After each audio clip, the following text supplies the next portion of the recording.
मंदिरात प्रवेश करताना घंटा का वाजवतात हे तुम्हाला माहिती आहे का? नमस्कार मित्रांनो, मी लक्ष्मीकांत संजगिरी आणि आपण पाहत आहात आपला आवडता चॅनल आवाज लक्ष्मीकांत. मित्रांनो, मंदिरात घंटा वाजवण्यामागे एक खास धार्मिक आणि वैज्ञानिक कारण आहे.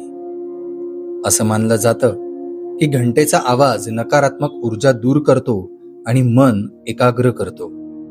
तसेच घंटा वाजवल्यामुळे आपलं लक्ष पूर्णपणे देवाकडे केंद्रित व्हायला मदत होते. म्हणूनच मंदिरात प्रवेश करताना घंटा वाजवण्याची एक परंपरा आहे. मला सांगा, तुम्ही मंदिरात गेल्यावर घंटा वाजवता का? कमेंटमध्ये नक्की सांगा. आणि हो, या टॉपिकवरील पूर्ण व्हिडिओ आवाज लक्ष्मीकांत चॅनलवर आहे, तो नक्की पहा आणि त्याची लिंक डिस्क्रिप्शन आणि रिलेटेड व्हिडिओमध्ये दिलेली आहे. धन्यवाद.